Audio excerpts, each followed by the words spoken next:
Alrighty. Looks like we are live once again. Fantastic. Okay, guys. Sweet. What is up, YouTube? My name is Gabriel Quinn. I am a concept artist, mostly doing character design, all that fun stuff. I do illustration too. Just an artist in entertainment, making it happen, living his life, making characters, and having fun while doing it. And today, we are taking a look at this character I designed today. Well, first of all, been a while. I haven't been I haven't been streaming since I've been traveling. I've been in LA for the past week, so very few streams today, but we're bringing it back, which is fantastic. So we're bringing back the streams today, which is cool. We're doing a late night stream right now. It's pretty darn late, but that's okay. We're rocking it anyway. So what I'm going to do first is just grab, as I always do, grab the link to the live stream and let the patrons know what I've been up to. All the patrons in our community Discord, I always let them know in the announcements. Bow, bow. Cool, cool, cool. There we go. So, speaking of, we just did a really cool challenge. This was for a character design challenge in the community Discord, which is awesome, which anyone can join for $3 a month on Patreon, which is super fun. But yeah, just like a late night stream today, nothing too crazy. I don't know if anyone's gonna join, but I'm also just happy to talk to myself, I suppose. But yeah, so today this is a cool design. I'm doing yeah, taking a look at this one we did for the challenge. So what's going on here? Why is there an archer and a giant bird in the trees and all that fun stuff? Well, that's a great question. Why is it kind of camouflaged in and looking all around? So what we did today in the community Discord is we did a 3-hour character design challenge, but it wasn't really for 3 hours. It was like, really 2 hours. And the first hour was a lecture from me. So I did a talk on, or a demo pretty much, on using seemingly random references to generate a story and figure out what was happening, which is pretty fun stuff. It's a lot of fun to do, and I vastly enjoy it. Oh, yo, what up, Jake? Also, M3's here. What up, M3? And Ryan's here. Yeah, it's super late. It's not too late for me though. It's only 9:30 LA time, which is where I'm at right now. But yeah, so that's what we're up to. But yeah, so we're taking a look at this character I did today during the challenge and maybe working on it a little bit after talking through it, but I thought it'd be fun to kind of go through. So where did we start for this challenge? How did we end up with a archer and this giant bird who has the nest full of sad people the bird is stolen and taken? Well, we started with some random stuff. Let's pull it up. Let's pull it up. Boom, boom, bam. Let's see here. So yeah. Oh, that's a piece from me from a while ago. Those were sketches. Boom, boom, boom. Okay, so here's what we did. We essentially had the prompt was Dragon Slayer. That was the main prompt for today, which was really fun. Um, so the prompt being Dragon Slayer, I was like, all right, let's grab some fun references. So I grabbed the Harpy Eagle, which is a really cool animal if you don't know. And I also grabbed just some kind of fashion and some sort of random references here on this side just to kind of pull from. And it sort of looks random or maybe disjointed, but we actually extracted a lot of information from this. So I'm going to take you through essentially that process quickly, talk it through and stuff. And if anyone has questions, you guys can ask in the chat, of course, as always, and leave it in a comment. I've been loving the recent comments. You guys are incredible. Um, oh, awesome. Michael's here too. Sorry, Michael, my bad. Says, hey, just finished up rendering mine, getting ready for bed. Dude, I loved yours from today. Yeah, a ton of people participated in today's challenge. It was so cool. Let's actually look really quick. So we all had 3 hours to go through and do some stuff. Let's find the challenge post, see what everyone did. So let me make this big really quick. So yeah, check this out. So Auroras did this great piece here. Incredible piece with this giant plateau on this dragon, death in the canopy, um, the dance game and all this stuff. There's a casting a death curse, and I love the gesture here. Really powerful gesture with the dance. I really, really love this piece from Aurora. She killed it. And Nabs' piece took the the eagle and essentially turned it into a warrior, like a hunter, which is so sick. Deathly stare. I love it. But yeah, I love down here. You guys are writing like note to myself, more studies of eagles, all that stuff, medieval themes and everything. Like it's just cool. But I love all the notes that everyone's making. So everyone did a great job. Robert did a great job. Look at this clean character here. Very strong shapes with the bird skull. Very fun. Taking his blue guy character and pushing it a little bit. It was really, really cool. Yeah, Michael did a fantastic one here. I love the outcome you had. I know you pushed it even further to this, but I really like this version. This is a really nice version with very muted, low-key tones. I love the cast shadow, putting it in space, very effective for getting rid of that flat feeling and having that depth, but still being very graphic. Very effective. Yeah, Marco with another bow creature, which I love. Like I love all the bow motifs everyone went with. And I love how you're just like thinking it through, man. It's so fun with the story. Um, yeah, AU killed it too. This great piece here. I miss showing these off, so it's fun to be able to show off all the work from everyone in the Discord. And this is a super fun challenge we did today. Um, and pushing it here with these colors over here. This phoenix bird and this dragon heart guy, this warrior. And I love all the additions that he did on the notes and kind of looking at that stuff too, which is good. Seth had this really cool body enchantment theme and motif. Um, so really, really pushing that with this cool dragon armor. Yeah, really fantastic. I love this piece with Jake. I love the narrative call out with this one. It's really nice with this creature under the ice. Like it's very powerful. So I love that idea here with this dragon slayer character with this enchanted bow. It's awesome. And Keegan's piece with the white dragon partially in shadow, in flight. They have all these little motifs here for design, notes to themselves, all that fun stuff, which is great. My piece here that I came up with in the time, and Calvin's piece here, the dragon dance. They had like a tundra dragon theme. He's gonna probably push this more later and stuff, but this is just so cool. Everyone did such a great job. AU kept pushing his more. Oh yeah, here it is, the final rendered version. Dude, I kind of like the flat version more, not gonna lie, but it's still sick. It's still awesome. Okay, based. Base. Yeah, dude, everyone absolutely killed it, dude. It was so good. So that was fun. It was really fun to do. So how did we get there? Well, we looked at that kind of random reference, all that random stuff. Oh yeah, and to join, the link is in the description. So there you go. So Dragon Slayer, we kind of looked at this motif, and this kind of guided how we went through each piece of reference and kind of broke it out and like kind of did all the fun stuff, which is interesting. So from this first one, this like lacy dress, the first thing we came up with is that this is a piece that is an upper class attire, right? And it's because it's time consuming, it's fancy, it's a statement piece, and it's red equals bold, all that fun stuff, right? But what's interesting about this one is we later pushed it after we identified all the different factors. We basically pushed it to see like, okay, if this exists, and that means there is a culture of design and mastery. So that has to exist in order for this dress to exist. And if there's a culture of design and mastery, if there's opulence, then there is a class structure, right? So we're looking at different disparities, capacities, where people are at in their lives. There's like a working class, artisan class, the wealthy class who's actually buying these things because this dress would take months to make, months. And who's going to pay for someone to live for months to make this, right? Someone who's very wealthy. The inspiration from, oh yeah, and then over on this piece, we looked at following aesthetics of nature, but it's still utilitarian, form and function, right? So we kind of took that and said, okay, well, if there is inspiration from nature, and then maybe a nouveau way with utilitarian quality, then there's this kind of mix here where I'm sort of saying like, okay, maybe there's sort of like knights possibly, like a noble class of people. So then if dragon slayers are a noble knightly class, then that means a lot, right? So they're high earners to be able to afford nice things.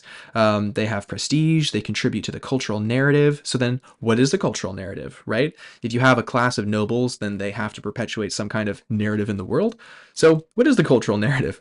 That slaying dragons is good, right? If they are the nobles and they slay dragons, it means that slaying dragons is good. And what was so fun about going through these different kind of layers of logic is that I never for 1 second decided to say like, like, oh, I'm going to decide that this world has a class structure. That wasn't what I decided. It was something that came about because of the influence of this reference, right? So a lot of the decision making that we're doing is a little inefficient and unnecessary, which is why I love the world building tactic of going highly in depth with one thing, um, and then letting that say so much about your world, right? Define one thing absolutely, and in order for that thing to exist, there needs to be a world around it, right?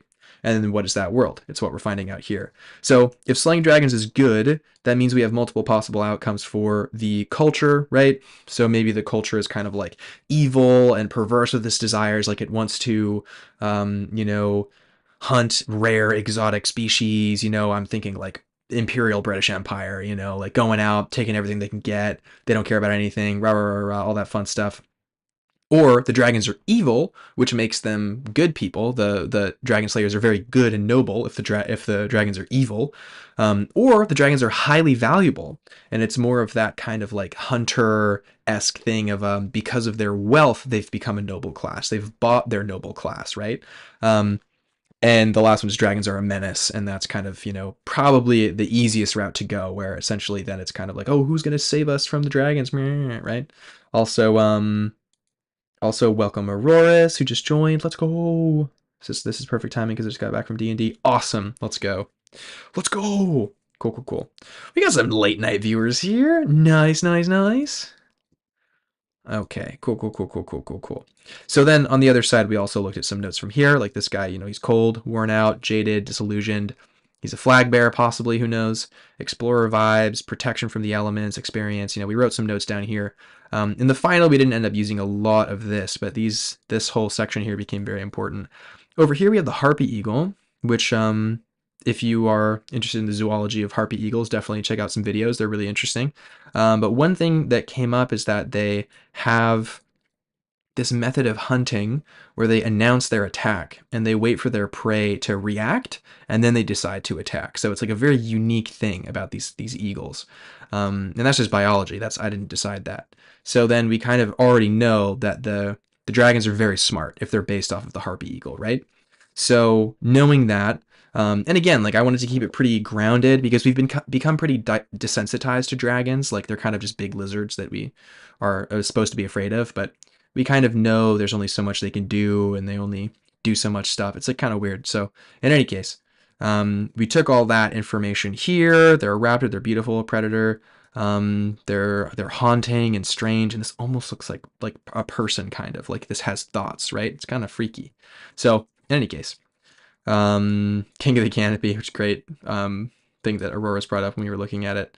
But yeah, so then after that, for me, what it looked like for the creative process was it looked like starting with some sketches, right? So I started with some random terrible drawings of the harpy eagle because I was like, all right, let's see, what are we going to get out of this? You know, this is what I did in the 2 hours. And I was like, all right, let's take that, double it up. Let's push the proportions here, make it a little more, you know, dragony. So let's make the legs more dragony on the bottom, less of the straight eagle leg and more of these hunched over quadrupedal legs.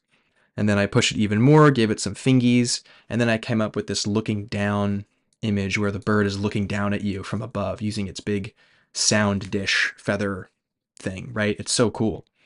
So that's fun. And then I started designing an archer. And at this point I was like, okay, I'm running out of time. So this took actually quite a while. And I ended up running maybe like 30 minutes left, I think I had at the end after doing those drawings and figuring out the motifs I wanted to include and getting the shapes right on the bird. And then for the final image, I brought them together on a page and I pushed it out like this. So this is close to the final that I had. And it's interesting because in the coloring process, a few things came up for me. I decided, okay, we have this interesting predator-prey vibe going where they're both hunting each other, right?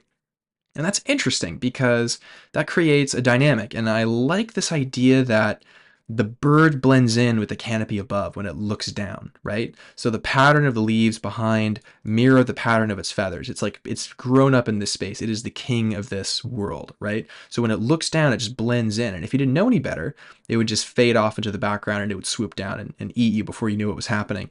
But then when the bird looks down at the person, and I want to make this a little bit more convincing in the final, when they look down, all they see is the green top of the cloak. So the person blends in if you look down at them. So there's this duality of him looking up, not being able to see, the bird looking down and potentially not being able to see. And they both have these bright reds though. With the bird, it blends in with some of the fruit and flora of the area. And for the character, it's both like a daring, fun, little motif, or it's just kind of part of the environment as well, right? So then cleaning it up, I kind of pushed the guy a little bit, gave him a mustache, got to give him a mustache, and gave him some little trim and goldy bits and all that fun stuff. So kind of where I'm at right now with the piece is that I was developing it, I turned the opacity down, and I started sketching on top. So I started giving him a much more developed, grounded, line arted kind of armor set, and I'm wanting to make this like a lot more clean and interesting. And for the cloak, the goal is to have this cool kind of cloak that again clasps in the middle and then like flows down. Here, let me go one more layer up just so I have it. Yeah, so like a nice cloak that has that green feel. So you like kind of see, the pipe folding and you see the green underneath, and this big bow he has is for hunting this creature. You know what I mean? Which is just like a super fun giant predatory bird. Like that's such a fun motif. Like what is he gonna do with this bow? It's like the odds are really stacked against him, unless he has these giant arrows. I want him to have these huge arrows. Um, I think I see. My girlfriend's come to visit me. Look at this shit. Oh, oh my goodness, that's amazing. Wow. Okay, I love you. You look amazing. Wow. My girlfriend, she's just, we're going to a concert, and she just showed me her outfit for the concert, and she looks like the most beautiful woman in the world. I can't believe it. Wow. Okay. She's left, so that's what's happening there. Tax Max is in the chat. What up, Tax Max? Um, yeah, let's see. Let's bring this up again before we kind of move on. This is where we left off. So I got to collect my thoughts after witnessing the most beautiful woman in the world. Sorry. Um, this is so good. I love these colors and how they contrast together. There's kind of a low-key sort of unity here. It's kind of like a red and purple motif, but then also with green. This color pie is really interesting, which is cool. I really like it a lot. Um, I really like this color combination. I feel like the gold is maybe taking away, so I'm probably gonna remove that motif. Um, Solaire says, I feel like the bow having snake heads could also be good. There are several snake related to jungle canopies. That's true. We could do a snake theme for the guy. I mean, even his cape maybe wants to be a little more snake theme. And honestly, it would be kind of cool if the bird hunted snake, so he's like the snake that hunts the bird, almost. Like he could be a snake guy. That's not a bad idea. Even like, design wise, we could make that look really good. That'd be a good design on the cape too, something simple. Let's see. Jake says W relationship, dude. Easily the most W. I have the most W relationship ever. I have the best girlfriend in the world. Easily, easily. So let's see. So how I'm feeling about this guy is I'm thinking like maybe I want to design this and illustrate this because I don't know, like I don't have a lot of super clean stuff in my portfolio recently. I've been doing a lot of loose stuff, so I'm thinking maybe I want to do one for the, one for the art directors out there to put their hearts at ease, let them know. So do something super clean. So I'm thinking this would be a good opportunity to kind of bust out my line art skills. I haven't shown my line art skills in a minute, so maybe we want to bust out the line art skills and we'll go into it. I should learn something from Steven Zapata and just like, you know, let you guys know that my lines are the cleanest lines. My lines will cut through time. So that's, you know, that's what I'm saying about it. You can fact check with fate. So there you go. But yeah, I want good momentum for these clothes. I want things to feel good and you know, fun and chunky and nice, not too weird or whatever. Um, yeah, for me, it's like I'm in this weird balance of wanting to be really strict with clothing folds, but also really wanting to still maintain a kind of loose design feel. You know, it's not the most important thing in the world that your folds are the most perfect real thing ever, but you do want some level of realism that it's like gives it that grounded oomph. You know, ladies love that grounded. Oh no, never mind, never mind. So, so. Got this fun hunter guy. Yeah, I like maybe a snake motif is cool. Well, it's actually interesting because he's kind of almost got scales now. Like this is a pattern of scales for snake, which is cool. So there's something there, which is nope. Auroras, nope. No AO. No AO. Nope. Nope. Struck from the record. Gone. Said nothing. Nope. Nope. So yeah, for this guy, I'm thinking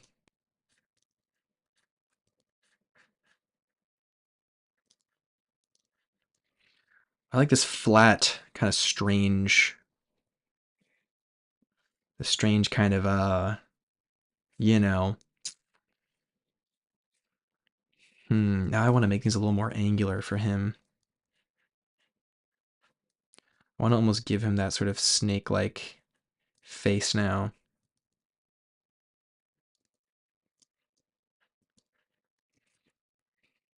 You know?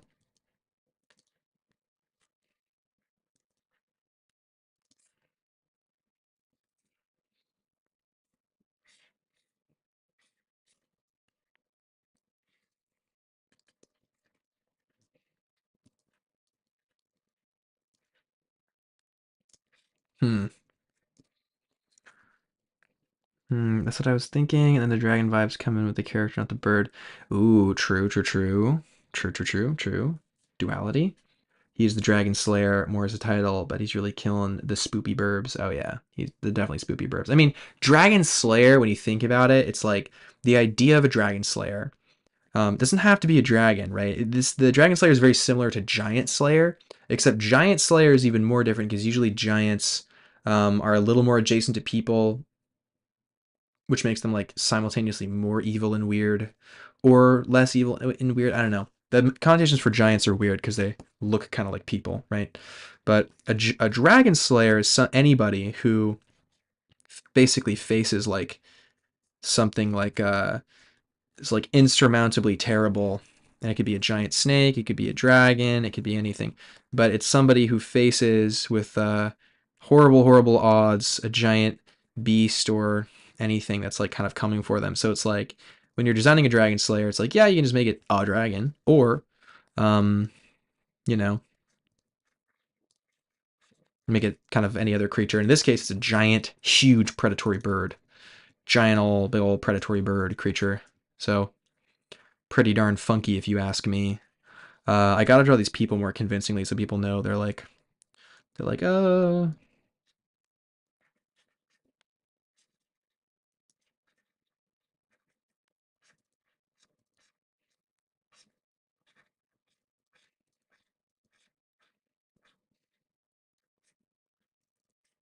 give him a nice little sweater for him to be dead in. Love it. So sad. So sad. But yeah, so this guy, yeah, we'll see about this guy over here. We'll see what he's up to. Um, M keyboard, funny. So.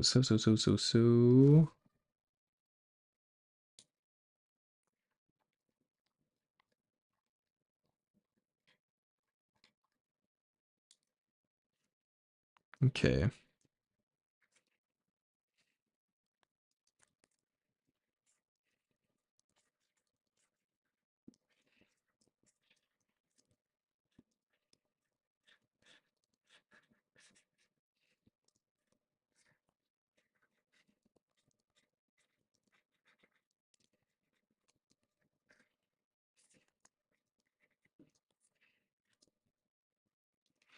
So we'll see the final look, what we kind of want to do. I mean, his face is still a little bit of a mystery to me, what I want to do with it. I don't want to just kind of like go in there and start drawing and doing line art and kind of just like ahead, you know, maybe I want to be a little more thoughtful about it before I drop in the head. Like, what if I want him to be a little more, I mean, I like his face here. I actually do like the face I did. So finding a way to make the face work, I feel would be good.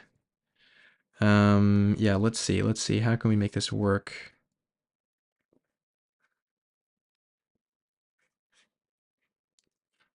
Because he's got to be looking up a little bit, right? Like that's the whole thing is that he's looking up. So it's got to have that looking up vibe about it, you know?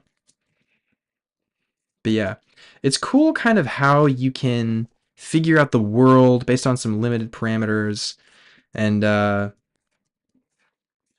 a real expansive thing because like in 3 hours, I was able to figure out that, you know, this class of dragon harpy eagle hunters was like respected by society and part of a cultural narrative, and their clothing should reflect that and other things should reflect that, and they leave and then they come back with a with you know the score, the giant bird, and they venture into the forest alone and then they leave with the spoils, you know.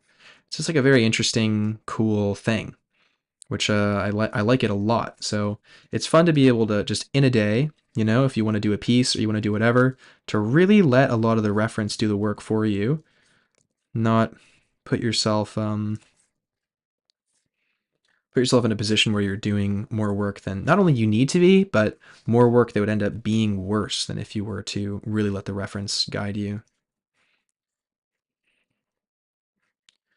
You know, if you're using reference like that. Maybe they have kind of more of a crazy hair vibe. I don't think they do. I feel like they're like a classic, you know, like or we kind of go more even more intense, but it's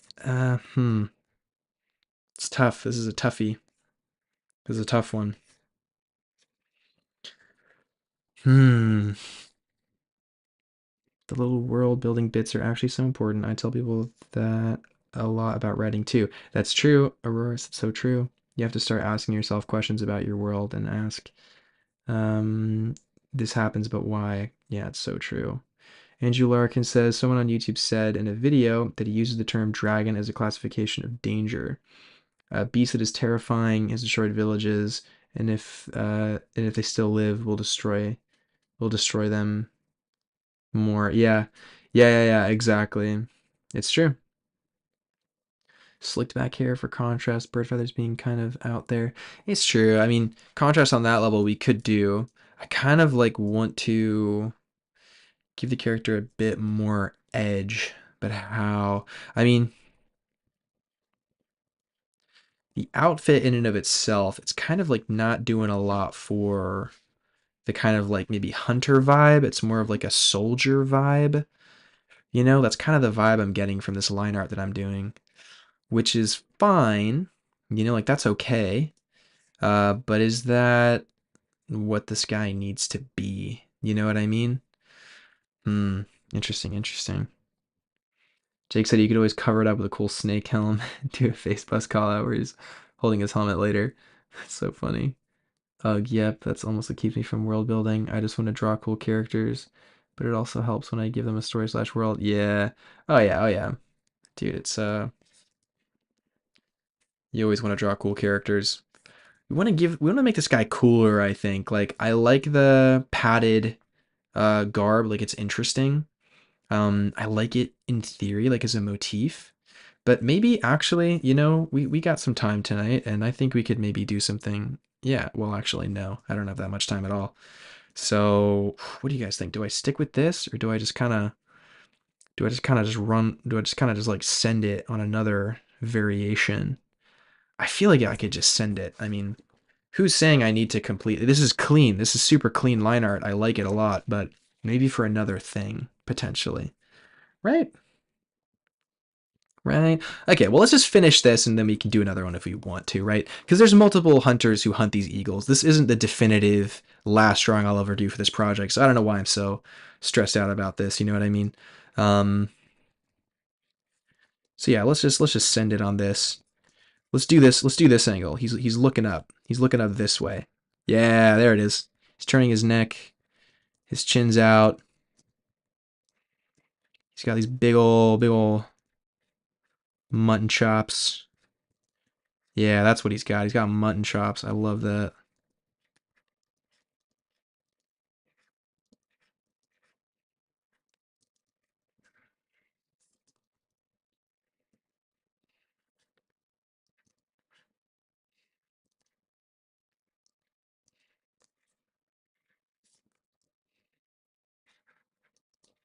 Mm-hmm.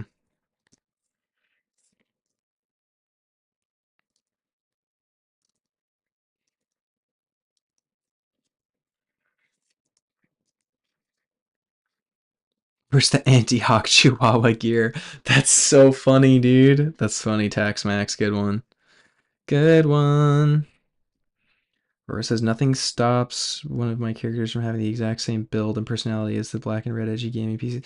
Dude, I love that. You can always send it and then reel it back. He's evil because he has sick burns. Yeah, exactly. It's true. That does make you evil. If you have 6 sideburns, it makes you evil. Okay, so let's make this face pretty. Let's go kind of Disney with it, I think.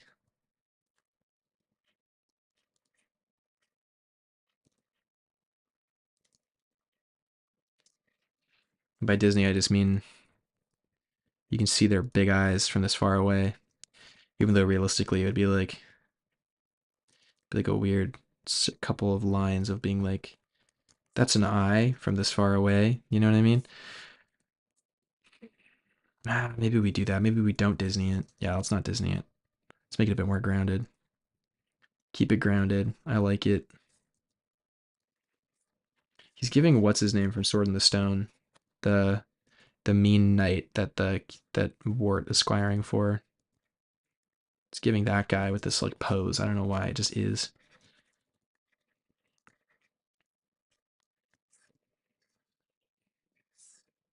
This guy, okay, I like the idea that this guy's he's going out. He's gonna get eaten. This guy's gonna get eaten. I've decided it.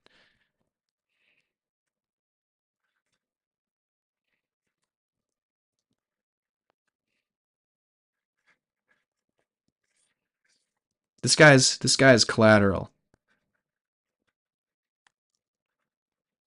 Weirdly enough, now I want to finish drawing him more. Now that I know he's gonna get eaten, I kind of want to like make his design good.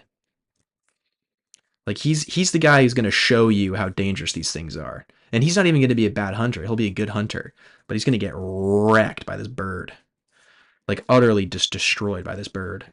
All right, let's copy the line art as we have it now, so we don't lose our progress. We can always kind of use this for more stuff, and we can even change. Yeah, whatever. We can change the writing if we want to later, but for now, he's gonna get eaten.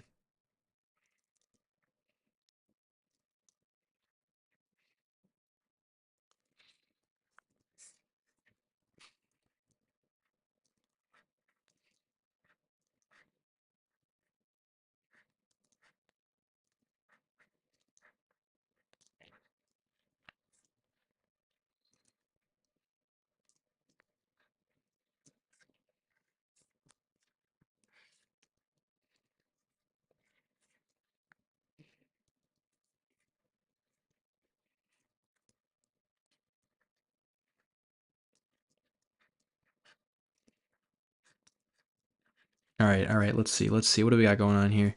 We got Keanu Steve. Let's go. Um,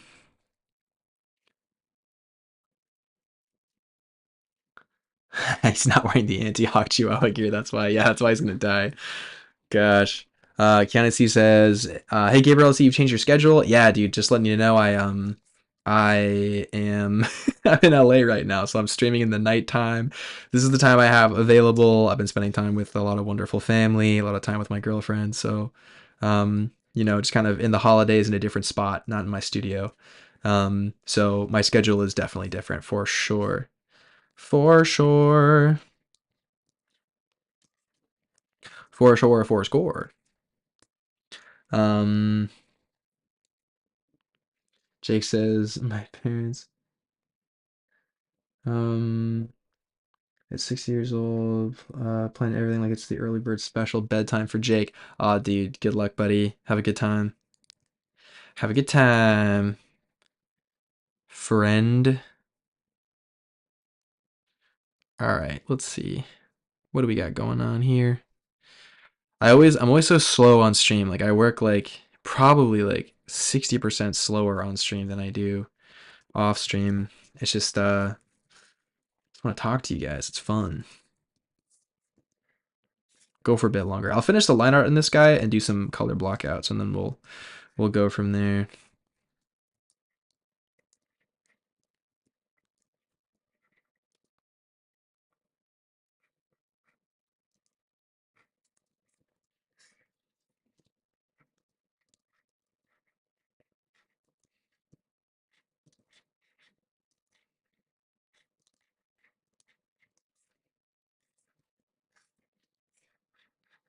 All right, his neck wouldn't be sticking that far out. Yeah, it'd be more like that vibe. I feel like his head would be bigger too. I also feel like stylistically now it's not in unity with the rest of the piece, like with the line art style. So we got to clean it up a little bit. But we'll do that soon.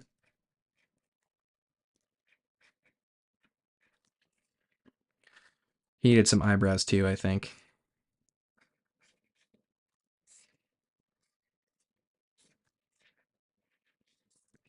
Needs a more generic haircut.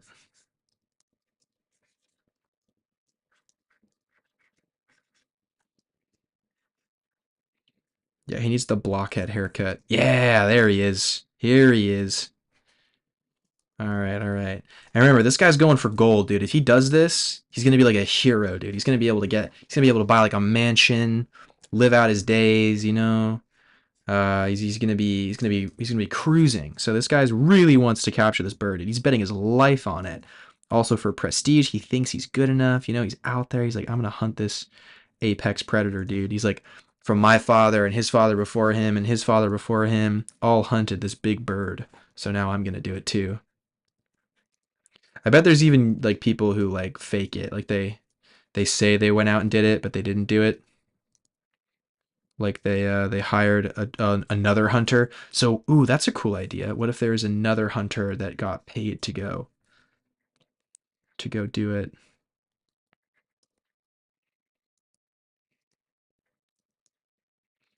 Be also interesting if it was like a bloodline thing, like only certain houses could go hunt these birds. So then like that would stop a regular person from moving up in society. So that would kind of create the impetus for them to develop out and grow out of their comfort zone, like their worldview, right? Keanu C says, I really want to see your art animated. Dude, that's a big compliment. Thank you. Harshita says, oh my gosh, hello. For once it's not past midnight in my time zone. Yeah, that's because it's going to be past midnight in my time zone. No, I'm joking. Glad you're able to view this one. I'm in LA right now. It's like super late. So just sketching out this character. Um, figuring things out for him. Let's let's squint his eyes a little bit. He's looking. He's looking for this creature, right? Yeah, there he is. Look at this guy. Look at this goober. Okay, I think he needs a beard of some kind. If he needs a beard, if he has a beard, I'm gonna want him to live. That's the issue. Ah, okay, let's give him a beard. Why not? All right, let's duplicate this out. Remember, you can always copy your line art and re kind of sort it out later. You can always do that. You don't have to corrupt the work destructively with line art. You can just copy it, have a million different line art layers, dude. It's trust me, it's worth it. Don't be hesitant. Just copy it over and go crazy. You'll make better stuff, maybe. I actually don't know. You could be very different to me. So we could be different people. It's possible. But yeah, sending everyone good vibes. Over the holidays. I know it's Christmas in 2 days, 3 days, 2 days. For some of you, 2 days. For some of you, 3 days. So really stoked. I hope you guys all have a great time with your families or the people you have around you, and yeah, looking forward to looking forward to this new year, man. I mean, I'm super excited about the new year. There's a lot of cool stuff around the corner. Like, um, yeah, I'm gonna be moving. I'm not sure like where life is gonna take me, and just things are going really well. I'm like working with new clients now in my freelance work, which is awesome.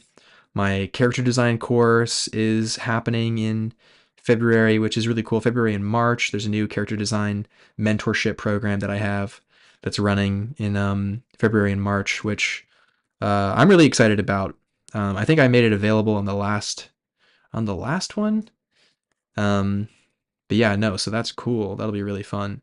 And if you guys want to snag a seat, the last one sold out completely. So if you want to snag a seat for this one, um, then definitely do so.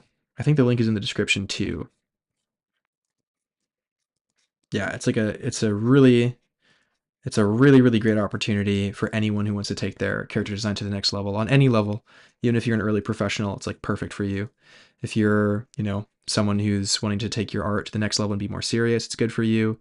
If you like are interested in character design and want to improve your skills, then this is really gonna give you everything you need, man, for sure. For sure. Everything you need theory wise, like it's based kind of mostly on like how to even think about character design. Because a lot of people, they know, like, you have this idea like, oh, everything I need is online, like everything I need is on YouTube, but not everything, dude. And you can have all the anatomy resources on YouTube, but then you just won't do it because you don't know why you want to do characters. So yeah, if you want to solve those core issues and make your characters alive, then definitely consider the mentorship program. It's great, dude. The cohort of students that are on their last assignment now, they're absolutely killing it, man. It's so cool. So proud of them.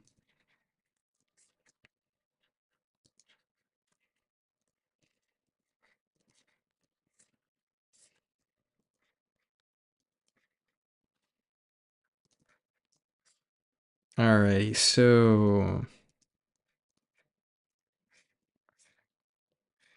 Kiana says reminds me of the bard the bowman from The Hobbit.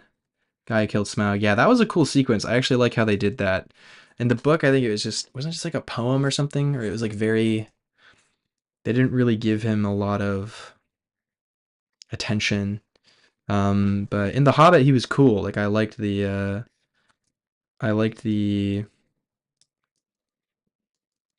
vibe.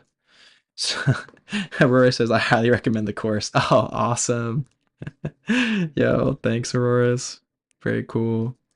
Yeah, Aurora's has improved so much. It's really incredible to see. Like serious growth, man. Like, and I said this last time as well. I'll say it this time. The best testimonial I ever got was from one of my students. He said, "You saved you saved me years of confusion and struggle." And that's like a huge, because that's what a course should do, right? You're making an investment to expedite a process. Harshita says, do you think you'll be doing the course again in a year? I'm too young to earn money right now, but I might be doing commissions in 4 months when I'm 18, saving up to be fun doing it again. I'll probably, like, I don't know. The thing is that I need to be able to be in a place in my life where like freelance isn't too crazy and like life isn't too crazy, and I kind of have this amazing window to be able to run it at this time, so I kind of pulled the trigger on doing it, which is nice. And it nets out, it's a really good deal for the students, so it's something that I can do right now. In the future I will probably do it again. I probably will not be able to do it at this price point again, but we'll see. We'll see. Never say never. But the real value is the every week a 1 hour one-on-one. Like that's huge, man. That's like so valuable. You'll be paying like double for another course and get no one-on-ones. But yeah, in any case, enough selling you guys on the course. It's a good opportunity. Something I wish I had. That's like the reason why I made it, is because for me, I was in Bermuda when I was learning art. There was no opportunities around me. I didn't know what was happening, and I was on YouTube, but YouTube doesn't teach you everything, man. You know, there's a lot you don't know, and it's the unknown unknown. And I had a lot of hubris when I was young, and I wish I had somebody to walk me through those areas in which I was stuck and help me get out. And I didn't have that, so I get to be that for people, and that's a huge gift, which is sick. Sick as hell. Sick as heck. Let's go, guys. Let's go. All right, I like this guy. He's fun. Oh wait, we wanted to give him a beard. That's right. Sorry, I'm so tired. It's been so busy over here with stuff. We celebrated with my girlfriend's family the longest night of the year, the winter equinox. But they have a name for it in Farsi. I can't remember, like Shaba Yazda or something. Maybe that was it. I don't know. I'm gonna get. My girlfriend's gonna destroy me for that one. But it was super fun. We had a great time. We went over and just had a great time with all the aunties and had pomegranate and some really delicious food.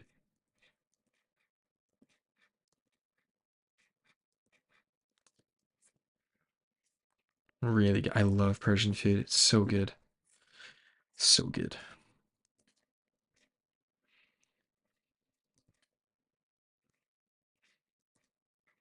Yeah, see, now that he has the beard, he's not gonna die. That's the issue with beards, man. The issue with beards is they make your characters survive. Characters that need to die survive. No, maybe he still dies. Maybe he still dies, and that makes it even more of a shock. Am I right?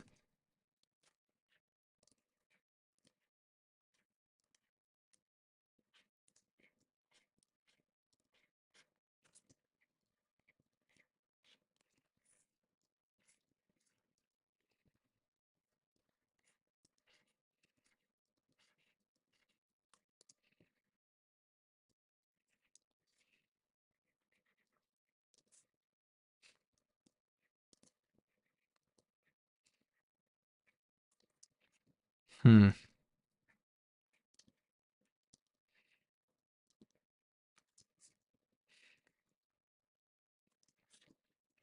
Hmm. Let's make this beard a little lower, I think.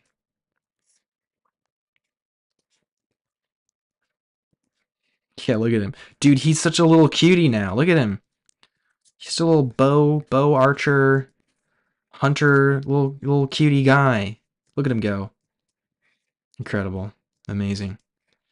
All right, let's wrap this up. All right, I like the face. We got there with the face, I think. Let me flip it. Yeah, we got there. We got there.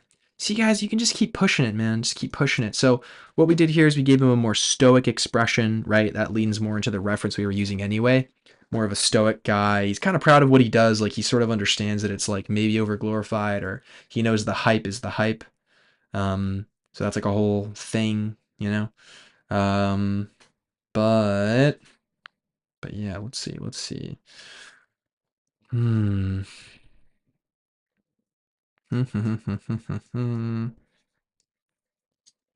Also, if you guys have any design questions, always free to ask in the chat. Always totally free to do that, 100%.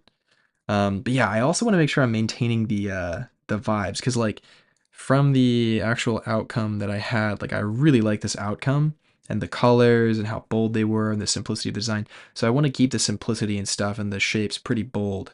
And I notice when I go very grounded, sometimes I start to go a little too hard on that front, right?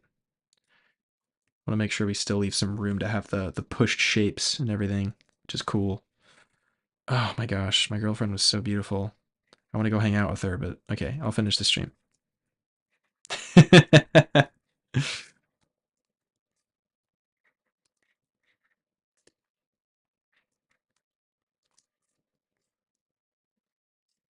Cool.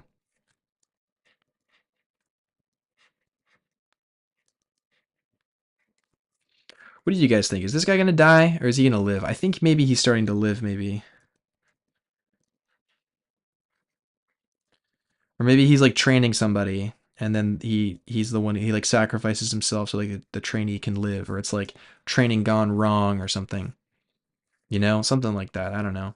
There's like something there in that vein of thinking. You know what I mean? There's something there for sure. Okay, let's grab this bow.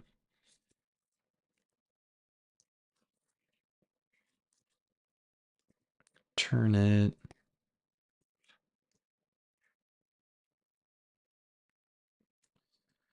A little bit up.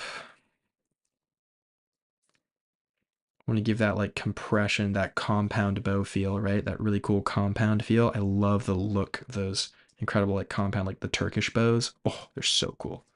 They're so sweet. So we'll do that on its own layer. We'll have the bow separate.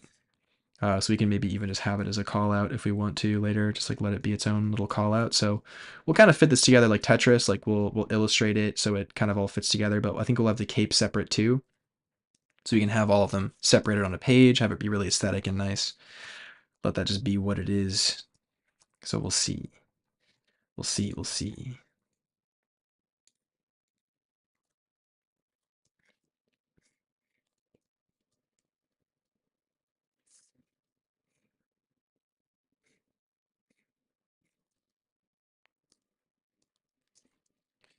Okay. Okay. Let's keep going here.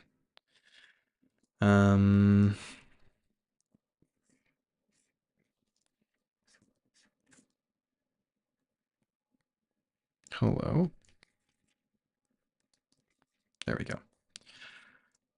Armor as well. I kind of want to like etch the armor with a cool design. I feel like the armor needs a really cool design. Maybe I just keep it simple though. That's the thing. Like, so why would he be wearing armor like this? If a giant bird got him, what would the armor do? The padding would help him soften all the puncture wounds. The plate is really important. I feel like the plate is there so that like if a bird kind of tries to grab his legs or pinch his legs off, that's why he would have it. But I don't know, maybe it's like overkill or like not necessary. You know what I mean? Why would he have armor there? Well, I guess not everything has to be like 100% grounded, right? Certain things can just be things be what they are, you know? So let's see. All right, all right. Let's just move through this effectively and efficiently. I might not be able to finish this whole thing tonight on stream, but we'll get as far as we can. So with this one over here, with this leg out,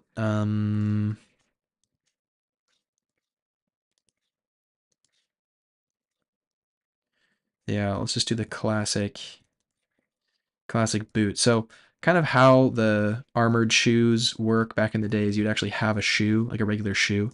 Then there would be the tip of the shoe that was armored, and it would almost be like, you know, this kind of shape, right? Where the inside here, like you would step into, and then the top part would be like that accordion thing that would wrap around. So that would be on one side, then the back piece would be its own piece. The heel would be its own piece, and it would connect in. Then you would have the ankle protector. So all the joints and areas were protected. Like that's kind of the way that armor is supposed to fit together and work. For this one though, I feel like we can be a little bit more laid back. Mostly just have the toe be the issue, like the ankle and the toe protected, and that mostly be it, you know? Let that kind of be it. So then we have the couple accordion shapes. Boom, hit it in the front with this front metal toe piece. Let that go out, and then this piece in the back here. Just I think let this just be regular shoe. You know, that's also kind of a normal common vibe for shoes as well, right?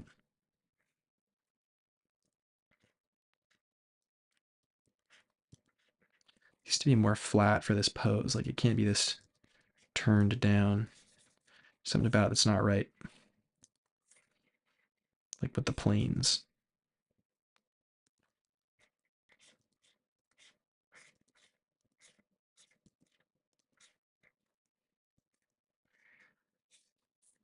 So we're gonna have to turn this knee pad, this plate forward. So it's more in alignment. Even though I liked that shape that I had there, gonna have to move it, unfortunately. Oh, whoa, whoa, whoa, whoa,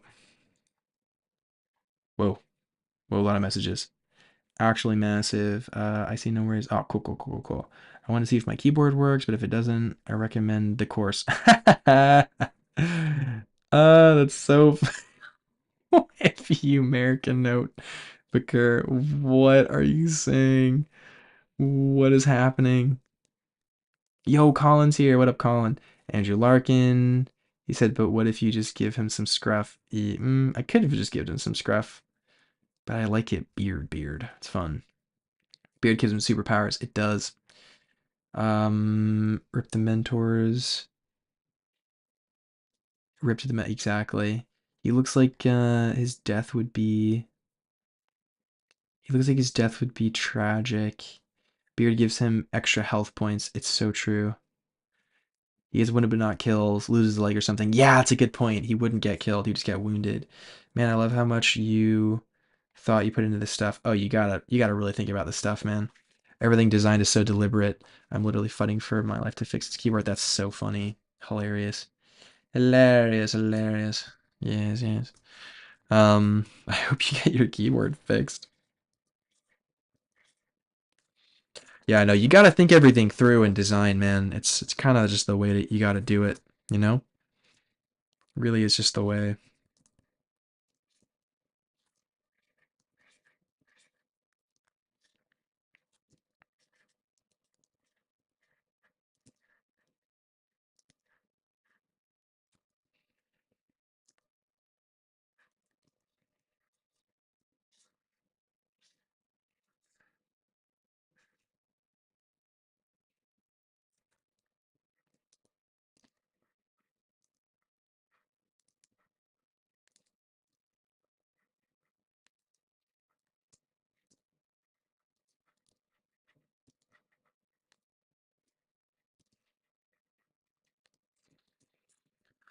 All right. I like this guy.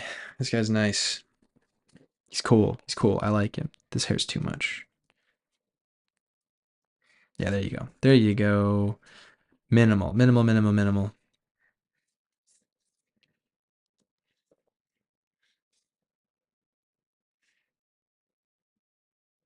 Yeah, I like him. This guy's rocking. If I flip, I'll be able to see the mistakes. Okay. It's not. Okay, it's weird. This is weird. Gotta change this now. So this leg really is facing out now. It's like fully facing out. So I gotta really make it be facing out, you know? Because a knee joint only bends this way, right? It only goes like swing, this way, that way. It doesn't go side to side. What makes it go side to side is the hip. The hip allows it to go side to side, only forward and back from the knee hinge. So if you turn the leg out so the foot is facing you, the whole knee has to be facing you as well. A little anatomy note for you. I'm not an anatomy teacher, but I'll teach you very big. I'll teach you what you need, man. Teach you what I know.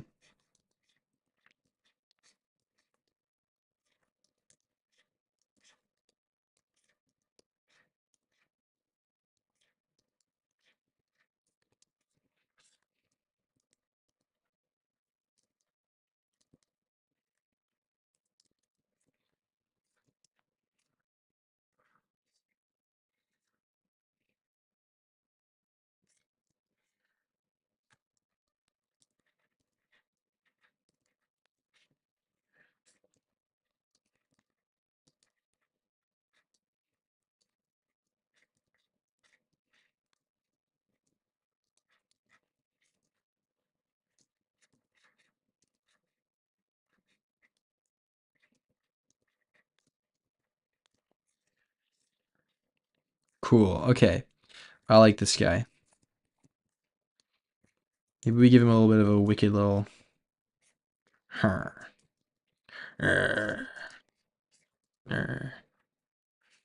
his head a little bit more. Tilt it up even more. Well, this might be my last. Maybe that's his voice. Sometimes I literally forget I'm live streaming to like people on the internet and that like 1,000 people are gonna watch this back and watch me draw and just go rah, rah. God, it's cool. I love my work. My work is awesome. Man, I'm so stoked for the new year, dude. I mean, so the new clients I have for the most recent project I'm on. It's so cool. It's fun. I get to work with really really popular licensed characters, so it's a great opportunity to practice drawing on model, and like it's just really cool, man. It's really cool. Being able to touch a really big property is cool. Hype, hype, hype. Yo, what up, Robert? What up, what up?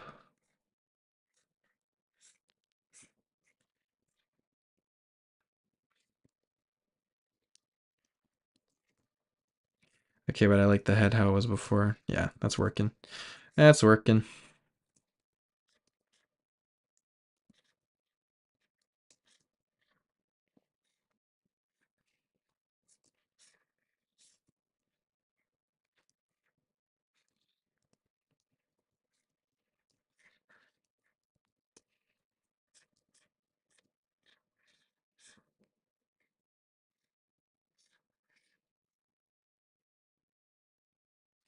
Hmm.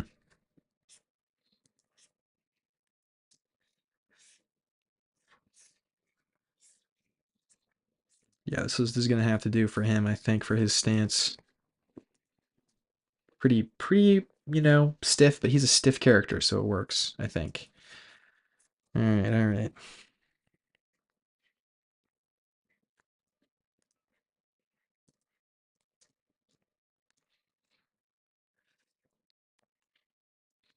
All right, let's draw this guy's bow. So what we're gonna do is take the line art, make it even less saturated, and we're just gonna draw the bow on top of our loose sketch we have here. We're just gonna let this one rip, dude. Let's go.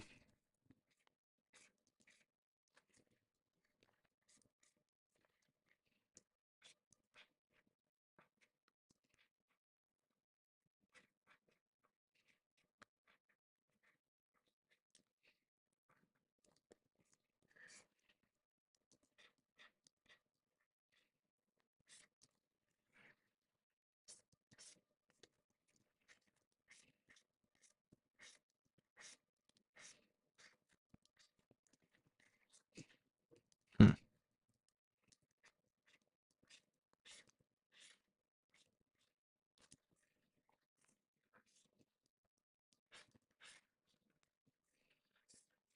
Yeah, let me look up a reference from a Turkish bow. They're so cool.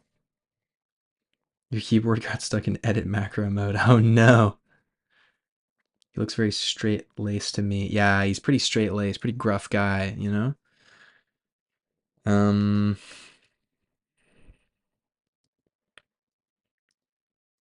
Apparently the world record for distance on a bow was shot with a Turkish bow because of the recurve look they have. It's actually not as much about the size, like a British longbow.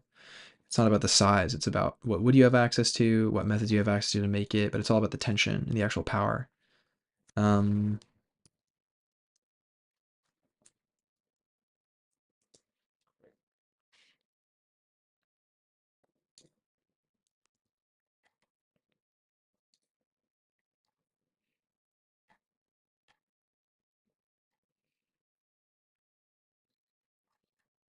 so we want a recurve bow. Cool. So that's more. It's less the shape,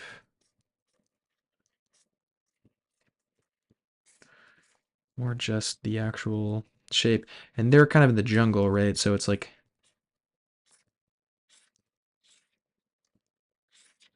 it has to feel quite elegant too, I think.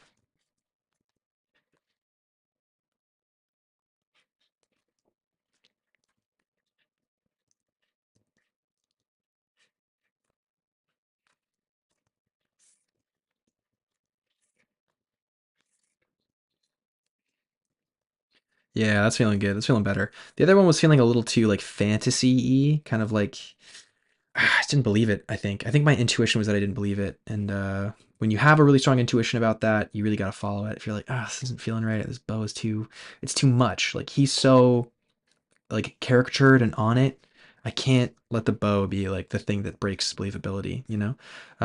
Also, I want to do like a big quiver on the back for these big, like tufted arrows, like big tufted arrows. to show that this guy's shooting big arrows at a big bird, big old arrows at a big old bird, you know. So let's see here. Let's see here.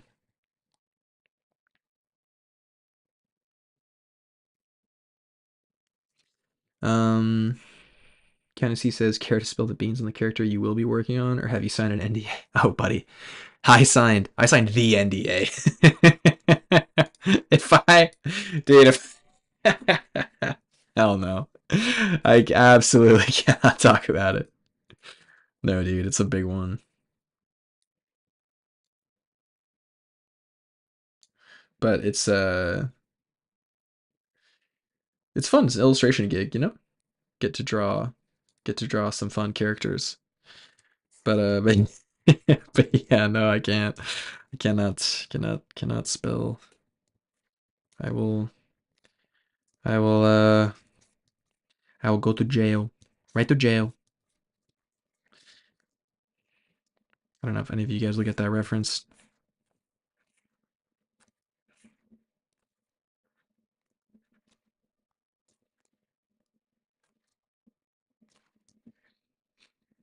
The NDA capitalized for emphasis. It's true. It's true. The NDA, exactly. Exactly, man. I've been on some strict NDAs before, but this is like, yeah, no.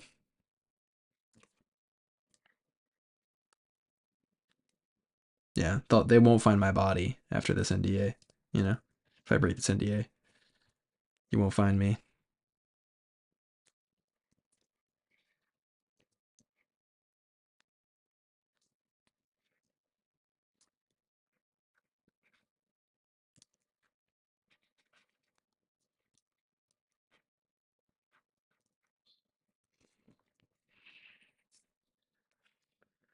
So he's got his bow. He's holding it like this. It's going under the thing, and he's got the thing to the thing. Okay, this is working. This is working. So that means it's at this angle. Oops, this angle. Boom. This is the plane it's on, which means the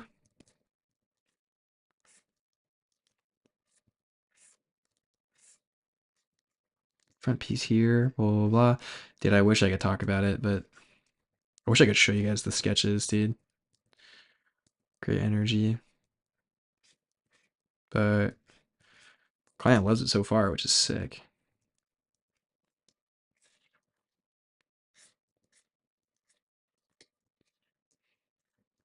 I thought it was a phishing scam at first. It's like, what? You want me to do what? This isn't real. What? Yeah, if you guys are trying to get like commissions and industry work and stuff like that, do be careful because there are people who are targeting artists for phishing scams. So just be wary. They'll be like, we'll send you a MacBook and this and that. We'll send you all this stuff to work.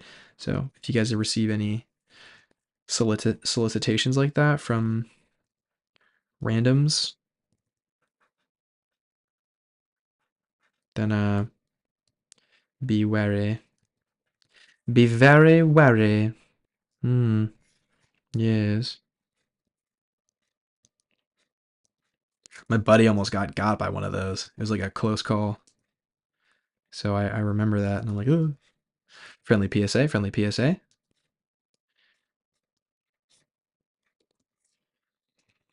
Okay, so let's see. So the top is facing. See the curve here. See a curve in. Ooh, I like this shape. This is a tasty shape for a bow, and I like the utilitarian element to it. I really like how it's more utilitarian than anything else, right?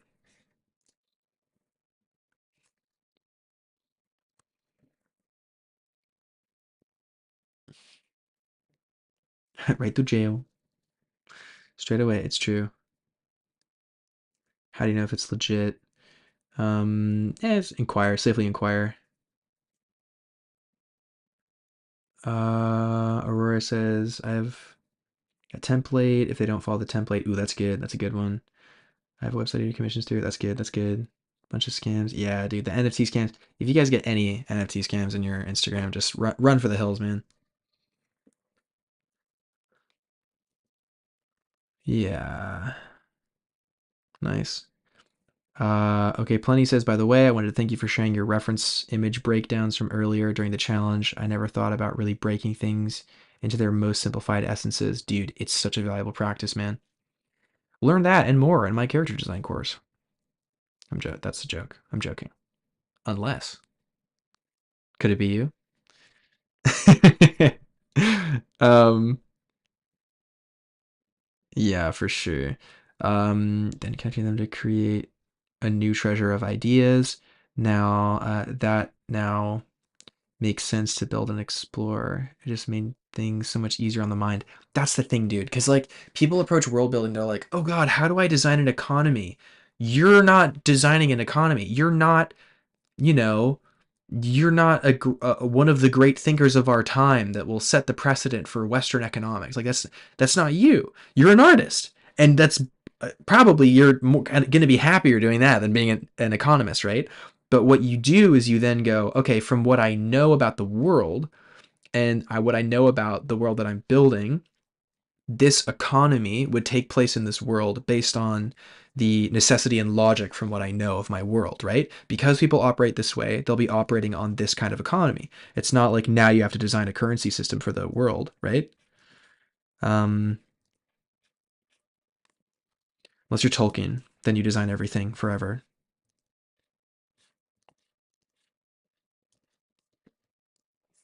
So that's, right to jail. Okay, let's see. Is this on model? Okay, this is curving up a little bit more on this side than on that side. So what do we see here? It goes across, then down more. That's the only change.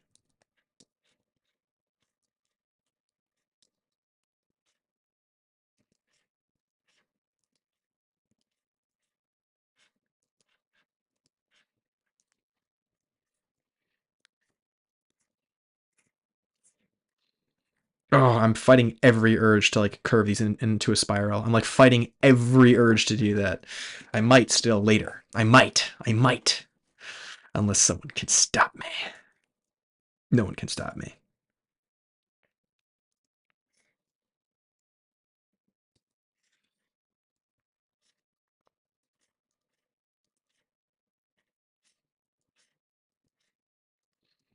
Yeah, okay, this is working. This is working pretty well. Dude, I'm so slow on stream. This is crazy.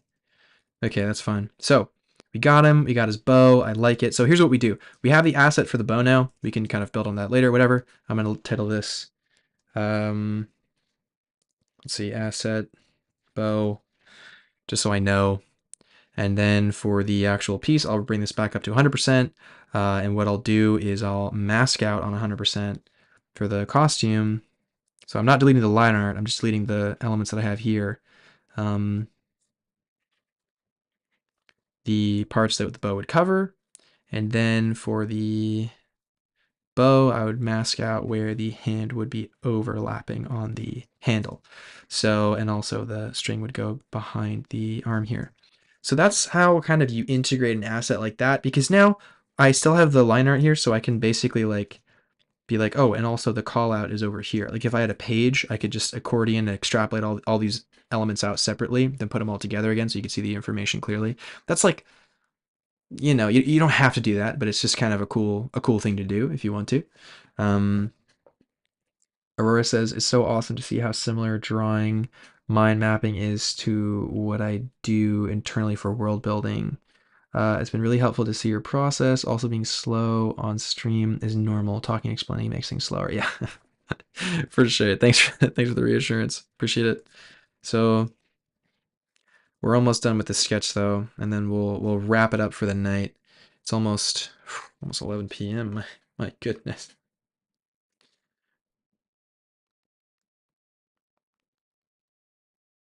Um, cool, cool, cool, cool, cool, cool, cool, cool, cool, cool. Okay, sweet. Um, Put little notes beside the objects and assets that way. Exactly. You can put all the notes ever. Sorry, just responding to my beloved lady.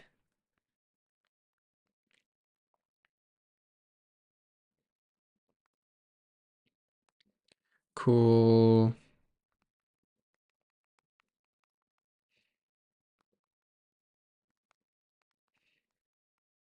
Okay. Yeah, this is the last stream before Christmas for sure. So got to get in some good stuff here, right? So let's see. All right, we got the costuming elements. Rah, rah, rah, rah. So we got the bow in. Now we need the arrow. The arrow I'll put on top probably. That will be fun. I want to do something big.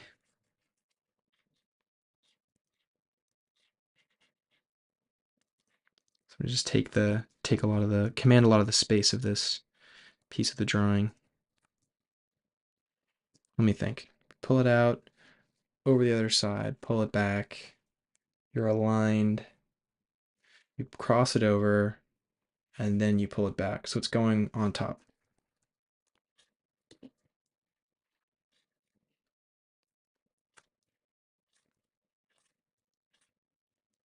And the plane is like this, so it's actually going like this.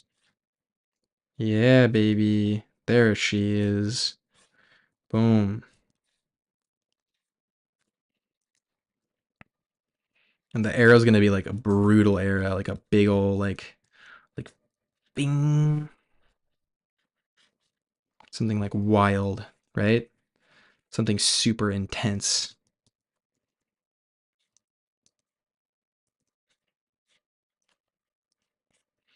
Because what's gonna hurt this giant predatory bird? Like, what's gonna hurt this thing? You know what I mean? Like, how would it impede its movements or whatever? It has to be like some kind of powerful cutting thing. Like, you know what I mean? It's got to be something like that. Something very, very choppy or sticky vibe. Let's see. The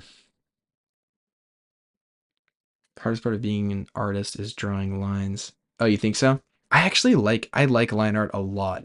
There's like recently, one thing that's interesting is that recently, like I've been, respecting realism a little bit more, and I've been kind of like following my intuition on investing more time into like having grounded, realist pieces of clothing and posing and anatomy. So like I've been investing a little bit more into realism, but now I'm finding like a line art stylized realism style that I actually really enjoy. I'm like starting to really find that balance that I was looking for initially, which is cool. So I feel like clean lines, if you can master clean lines. I mean, I had clean lines down, but in a stylized way. But, putting a lot of effort into more grounded designs, it's kind of like now I'm sort of seeing a lot of the benefits from that too, which is cool. What about injuring its wings? See, I thought about that, but it's kind of like you you want clipping its wings, like it would just eat you, dude. Like you gotta like hurt it and like kill it, right? It's gotta like pierce its heart or like its neck or something bad. Like you wanna hit that, right? You wanna snare its wings and hit its body. I think that's the key here. Using my caveman hunting brain. Spectacular Nick asks, how do you avoid scrapey lines? Great question. So scrapey lines essentially like chicken scratch lines where you're like, okay, and then the sword is like this, and he's got his sword, and the sword is like this, and the sword is even that's too gestural, right? What you're doing here is you're like very, very hesitant about your lines, or maybe you're very like chicken scratchy with your lines, right? So you're not doing any continuous flowing lines. Um, One way to avoid scrappy lines is to engage your full arm. So practicing a lot with these figure eight patterns, try to get them as consistent as possible, as elegant as possible. That's a great one. And for that one, you're not using your wrist at all, right? You can't use your wrist for this motion because you're locked in on this particular range of motion. So you can't repeat something. See how it gets smaller? You can't do it like this. So this fully engages your arm. So this is a good one to do. Also, when you're drawing a circle and practicing your ellipses, it really is so that you can block in things in perspective efficiently, not have to redraw things a million times or get stuck. You really want to be able to land those ellipses accurately, or at least accurately enough to be usable, right?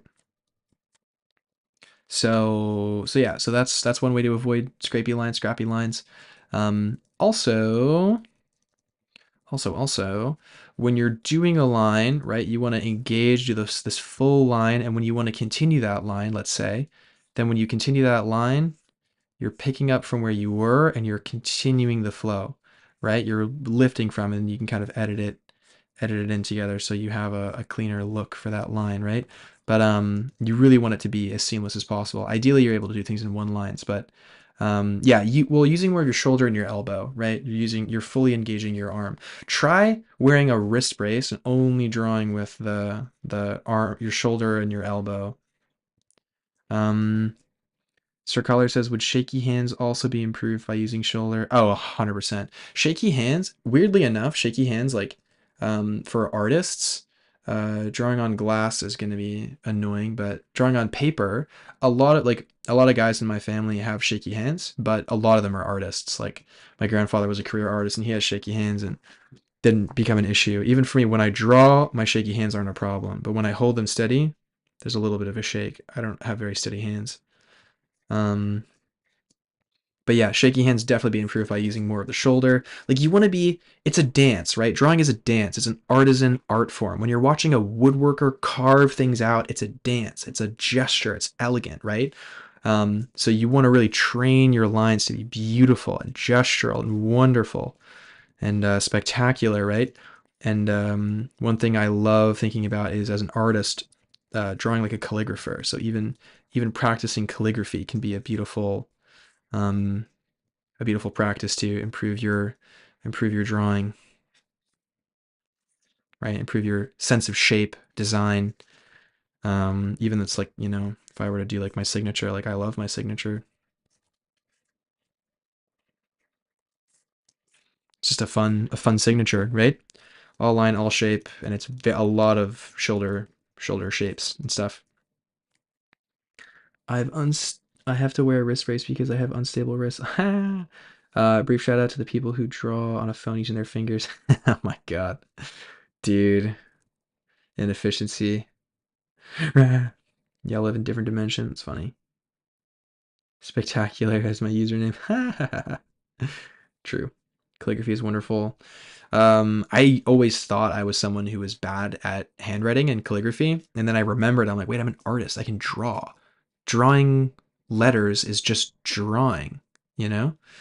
And then you can think about it, if you have like an M, right?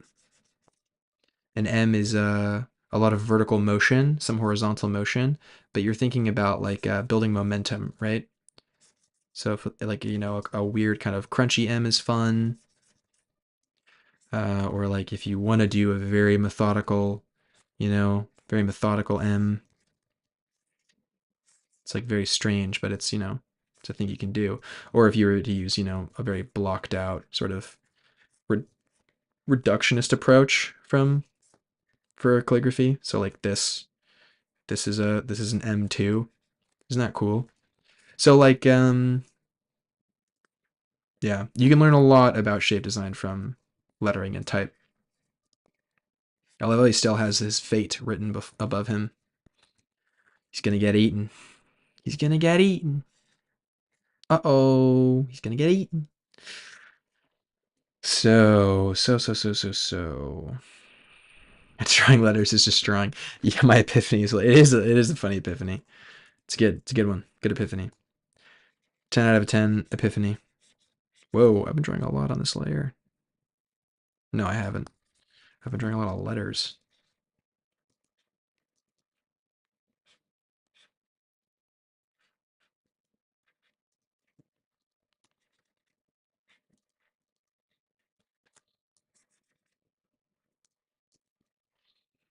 Cool. So we have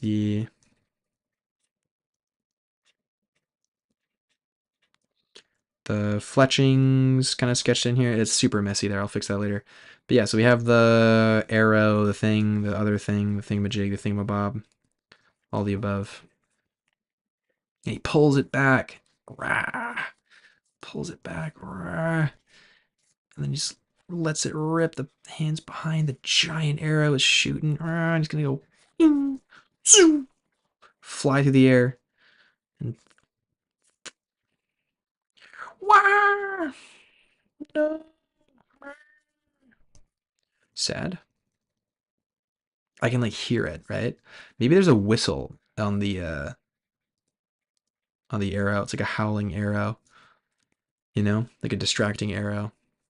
Maybe there could be a cool like lure arrow they have that's even like shaped like the birds or like the creature that they eat, and it has a whistle that makes the call sound of the bird. So the maybe that's how they spot it. They shoot it up in the air from a hidden place, and they see if there's movement in the trees. Like, imagine this giant bird all of a sudden like moves and jumps into the air to go catch this arrow, right, of this other creature that it would eat. And now you've marked your target. So that's actually a really cool idea. I like that. All right, gonna mark that for later for sure. Have you seen the Aztec death whistles? I have. I have. Yeah, dude, I love stuff like that, man. History is so cool. So cool. So sick. Um, yeah. So, all right, guys, I think this is a good place maybe to call it pretty soon. I like the line art we did. I like his face. If we look at the kind of progress we made, you know, from what it was before, like we kind of had this. Yeah, look at this bozo. He was kind of weird. I was definitely a little more rusty for this one. But actually working him out, I like it a lot. I like his vibe. And then we'll be able to bring the bird and everything else into that same kind of reality, I think, which will be nice, right? Because this guy was good. He was like fine, but it was like not really what I wanted, you know. So the bird's looking good too. I think even this once I do some clean line art for this, like, oh, this will be a juicy one, guys. A juicy design, to be sure, to be sure. Well, alrighty, let's see. Where are we at with our design here? Yep, it's pretty good. Pretty good. I like him a lot. He's a chiller. He's a chiller, dude. He's rocking. He's rocking and rolling. All right, well, this has been super fun. All right, guys. Yeah, just quick shout out to the Discord. Discord's awesome. We run character design challenges in there. If you want to come hang out with a bunch of great people, it's amazing. It's $3 a month. It's not expensive. You know, I want to make it very affordable for everybody. And the way I'm framing it and running it is like it's essentially like a club that you're a part of, that you're kind of contributing to, and because of that, there's fun events and exciting things happening, and places for you to learn, and wonderful people with like-minded interests there. So it's a great environment. Um, and yeah, so definitely check that out for sure. The other shout out 100% to look out for would be the yeah, definitely look out for the character design course. I'll pull it up here. Here we go. Boom, boom, boom. We have a 7-week character design mentorship course through February and March. It's very well rated by my wonderful students, which is awesome. And there are only 12 spots in the course. I think there's 9 left now. So yeah, in January, like these are definitely gonna get snatched up. So I haven't promoted this on Instagram or anything yet. So I haven't started aggressively marketing or anything like that. But yeah, so this class will run from the 5th of February to the 24th of March. It's a really, really fun. The course structure goes through a really fun list of assignments. They're weekly assignments. So week one is if you give a kid a sword. Week 2 is villains. Week 3 is simple heroes, knights and squires, animal sidekicks, dynamic pairings. It's like a really, really fun curriculum. And the course goals and outcomes is that you will have 7 diverse character designs and duos that you'll be able to build on and use as a springboard into future ideas and learning. You'll have refined your process and gain momentum to continue creating characters that are evocative, have depth, and feel alive. You will also develop a hunger for constructive learning, continue to build your visual library, and expand your knowledge of story and design. In short, this course aims to teach a man to fish rather than give a man a fish. This is the main thesis of the course. And this is why I even wanted to run it, is because I know so many people who get into character design and like it. They think they know what they think they know what they have to do or what they have to learn, and they're like, oh yeah, just anatomy and this, and I'm good. And it's like, you're not good, dude. um there are things that you can learn that will take you to that next level, and unlock your capacity to actually just design characters, not just draw a guy, right? So that's cool. So that's a big point of passion for me. And yeah, it's a super fun time, man. There's one-on-one session every week, a lecture every week, a giant feedback session with everybody. So, and everything's recorded, so you'll have it forever.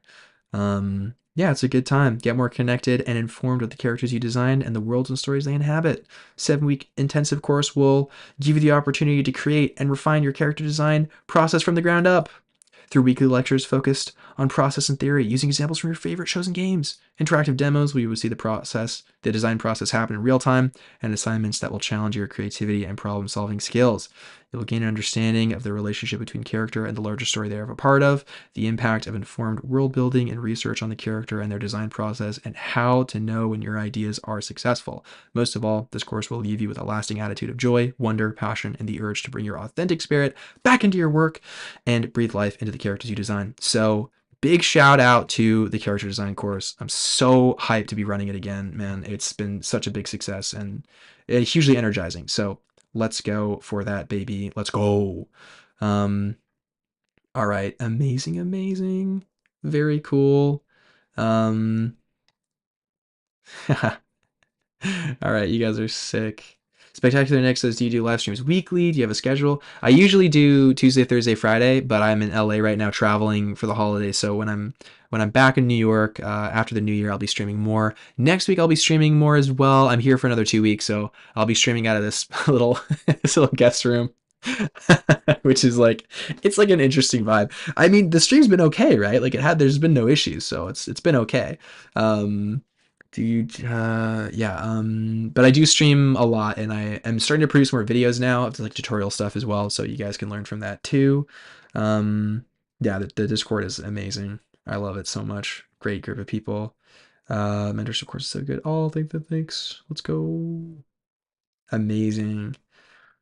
Jonathan says, loved hearing from everyone's experience of the course. Oh, dude, what I love is that like the information that I'm teaching is a collection of information that I got from all of my past mentors, like Iris Muddy, Michael Ralph, Ahmed Al-Duri, like all these people who like I've learned with, worked with, all that stuff. Like I get to pass it on. The essence of what I learned, I get to pass it on. And what's cool is that what I like about mentorships in the art community is that each person, it's like a light being ignited, and now they're a beacon for other people, right? So it's like, the essence of knowledge always kind of trickling out, and like always like, igniting new people, and you kind of get to find it, and all this. It's just a really, really fun vibe, which is cool.